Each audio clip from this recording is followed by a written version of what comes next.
of my mind, not another day. You're on borrowed time, let me get away. Yeah, I'm running, yeah, I'm running. So love me or leave me, I'm standing alone.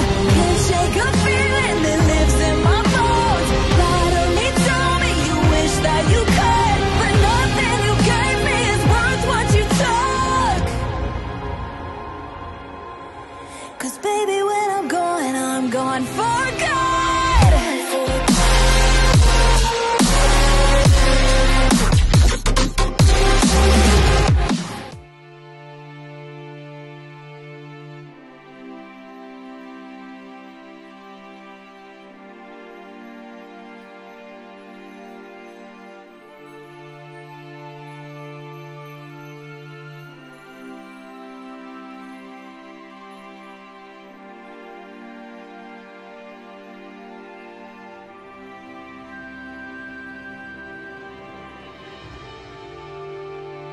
Ini setelah terperangkap dalam serangan Xuan Huang, dia sama sekali tidak mungkin bisa melarikan diri.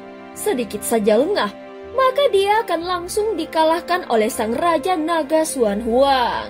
Dia tahu di medan perang lain masih ada manusia asing yang datang dari luar dunia Sanhai dan orang itu adalah Xiaoyan. Namun kini dia tidak punya waktu untuk memikirkannya lebih jauh.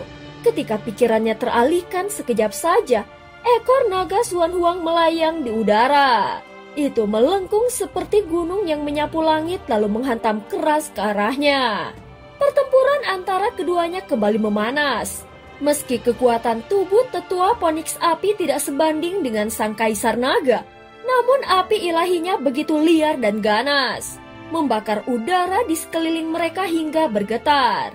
Waktu terus berjalan, tak satu pun dari mereka yang mampu menundukkan pihak lain. Sementara itu di sisi Xiaoyan, pertempurannya dengan Raja Naga Tua sudah mencapai puncaknya. Tubuh raksasanya dengan tinggi 100.000 meter menebas langit. Dari ujung jarinya, Jiu Xingxi meledak dan turun seperti meteor surgawi. Raja Naga meraung keras, suara aumamnya membuat langit dan bumi bergetar. Dari mulutnya bukan hanya api yang keluar, melainkan ada juga cahaya hitam yang suram. Sebuah kekuatan asing yang bahkan belum pernah dihadapi Xiaoyan sebelumnya. Ini bukan api ataupun petir, tetapi Xiaoyan menyipitkan matanya. Kekuatan aturan penelanan. Cahaya hitam itu tipis dan panjang. Namun begitu keluar dari mulut naga tua, dia langsung menyambar ke arah Jiu Xingxi. Keduanya saling bertabrakan menyebabkan kedua kekuatan meledak dan untuk sesaat keduanya seimbang. Namun tak lama kemudian, Xiaoyan mulai merasakan tekanan yang aneh malah menelan energinya sedikit demi sedikit. Hukum penelanan ini begitu kuat, gumam Xiaoyan di dalam hati. Tanpa ragu, Xiaoyan segera memotong lengannya sendiri untuk memutus sambungan energi agar tidak terus terserap. Darahnya memercik namun tatapannya tetap dingin. Kini dia sadar Raja Naga Tua itu benar-benar telah menelan kekuatan para iblis jiwa dunia. Dia tidak mati karena itu, malah bisa menyerap kekuatan pihak lain menjadi miliknya sendiri. Pada saat ini cahaya hitam itu kembali melesat dan berputar di udara lalu menyapu lurus ke arah Xiaoyan, seolah hendak menelannya bulat-bulat. Namun pada saat berikutnya tubuh raksasa Xiaoyan menghilang dan dalam sekejap muncul di bawah tubuh naga raksasa itu. Sebelum Raja Naga sempat bereaksi, Xiaoyan sudah meninju ke atas dengan kekuatan penuhnya.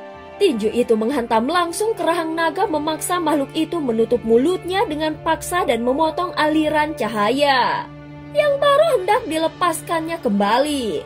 Raja Naga menengus keras dan tubuhnya berguncang. Dia memang tidak sampai terluka parah dan kekuatan tubuhnya masih lebih keras dari baja langit. Namun tindakan Xiaoyan itu adalah sebuah penghinaan baginya. Segera Raja Naga meraung penuh amarah. Dia mengangkat tubuhnya yang menjulang. Rahangnya terbuka lebar dan berusaha menelan Xiaoyan hidup-hidup. Namun menghadapi lawan yang memiliki kecepatan absolut seperti Xiaoyan, usaha itu sia-sia sehingga naga tua itu sama sekali tidak bisa menyentuhnya. Saat ini Xiaoyan tiba-tiba menatapnya dengan senyum tipis. Aku senang bisa melihatmu menggunakan kemampuan penelanan itu. Tiba-tiba lingkaran cahaya berwarna ungu keperakan menyala di udara. Raja Naga mengeluarkan raungan yang panjang. Tubuhnya berputar membentuk formasi awan naga sehingga pusaran besar yang menggulung seluruh langit mulai muncul. Bagaimana sekarang manusia? Masih mau menguji kekuatan rana ilahiku? Ucap sang naga. Xiaoyan muncul di dalam domain milik Raja Naga Tua. Di sekelilingnya, bayangan hitam berkelebat di antara awan tebal. Dalam sekejap seekor naga besar tertawa keras dan menyerang keluar. Namun Xiaoyan dengan mudah menghindar berkat kecepatannya. Kekuatan Raja Naga Tua itu luar biasa. Sulit untuk dirasakan dengan jelas. Berdasarkan pengalaman tempur sebelumnya, kekuatannya setara dengan tingkat kelima keabadian para dewa. Ditambah tubuh abadi yang kokoh, tidak heran dia bisa menjadi Raja Ras Naga. Tentu saja kekuatan sebesar itu bukan sesuatu yang bisa diremehkan. Terlebih karena dia sangat aneh dan seolah menyimpan dendam besar terhadap Xiaoyan. Saat berikutnya serangan naga itu datang bertubi-tubi dengan kilatan cahaya dan tawa gila. Sehingga Xiaoyan hanya bisa menghindar sejauh mungkin. Meski serangannya tidak terlalu cepat, tetapi jika ini terus berlanjut dia akan kelelahan. Saat Xiaoyan sedang memikirkan cara untuk menembus pertahanan Raja Naga Tua itu, tiba-tiba getaran samar dari energi Yin Yu mulai muncul. Adapun energi itu berasal dari Longyan. Kecuali sesuatu terjadi pada Longyan, seharusnya Yin Yu tidak akan terganggu.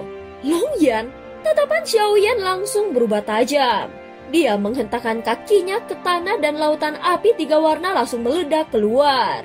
Dia menerobos kabut tebal menuju sumber gangguan itu sambil mengaktifkan mantra api abadi miliknya. Namun saat dia merasakan fluktuasi Yin Yu semakin lemah, amarahnya semakin meningkat. Sial, aku seharusnya menaruh Longyan di dalam pagoda emas. Kini rasa gelisah dan murka membakar hatinya. Hancurkan semuanya, teriak Xiaoyan dengan marah. Dia mengibaskan tangannya dan dari dalam tubuhnya meledak kekuatan penghancur yang luar biasa. Seketika seberkas api merah seperti petir menyambar dan meledak membuat awan-awan di sekitar bergetar dan terbelah. Itu adalah jantung api pemusnah langit yang telah lama tersegel di dalam dirinya dan tidak pernah bisa dia gunakan. Setelah ledakan itu, api pemusnah langit di dalam tubuh Xiaoyan kembali aktif dan membara dengan penuh kekuatan. Dia tidak sempat memikirkan hal lain, hanya fokus pada jejak spiritual yang samar di depannya. Dalam sekejap, tubuhnya lenyap meninggalkan Raja Naga Tua yang masih terpana dan tidak tahu apa yang sebenarnya terjadi. Saat ini Xiaoyan muncul di tempat terakhir Longyan terdeteksi. Di atas langit, pertarungan hebat antara Ras Naga dan Ras Phoenix Api sedang berlangsung. Tempat ini seharusnya di mana Longyan berada. Tetapi kini Longyan telah menghilang. Tanpa berpikir panjang, Xiaoyan mengerahkan kekuatan penuh dari jiwa ilusinya membiarkannya menyapu setiap sudut ruang. Dia menggenggam kedua tangannya menyalurkan kekuatan terlarang dan berteriak. Tidak peduli apapun yang terjadi, aku harus menemukannya. Tatapannya berubah merah darah. Amarahnya meledak seperti gunung berapi yang lama tertidur. Energi biru berkobar ke segala arah dan kekuatan jiwanya menembus setiap lapisan ruang mencari jejak siapapun yang mungkin membawa Longyan pergi. Benar saja di tengah pencarian gila Xiaoyan, dia menemukan sisa aura teleportasi dari ruang. Tanpa ragu dia menggunakan jiwa ilusi untuk mengikuti jejak itu. Satu tebasan tajam dari tangannya membelah ruang seperti pisau dan dia melangkah masuk ke dalam retakan ruang tersebut. Halo kakak-kakak semuanya, maaf ya Mihu iklan sebentar. Mihu minta tolong untuk klik hype di kolom komentar ya, biar Mihu lebih semangat lagi.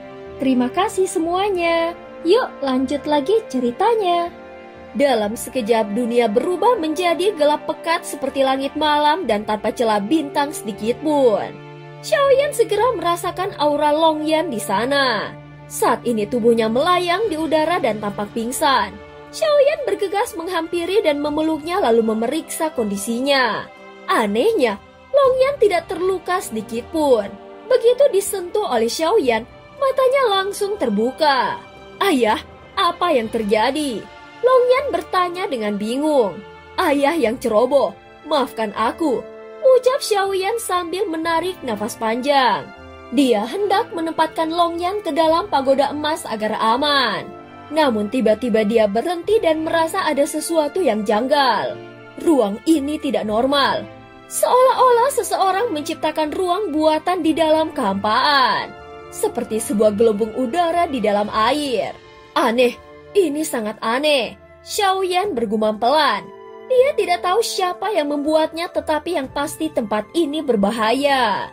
Dalam kondisi seperti ini, Xiaoyan tahu dia tidak boleh menggunakan pagoda emas. Saat berikutnya dia merobek ruang dan menggunakan kekuatan jiwanya untuk menembus kembali ke wilayah Phoenix. Namun saat dia kembali, baik Raja Tianzang maupun Raja Naga Tua telah menghilang. "Bajingan, mereka berani mempermainkanku," teriak Xiaoyan dengan penuh amarah. Jelas sebelumnya konsentrasinya telah diganggu. Longyan sengaja diculik dan ketika Xiaoyan sibuk mencari Longyan, sang naga tua dan Raja Tianzang juga menghilang. Dan cerita pun berakhir. Terima kasih udah dengerin Mihu dari awal sampai akhir ya. Sampai jumpa.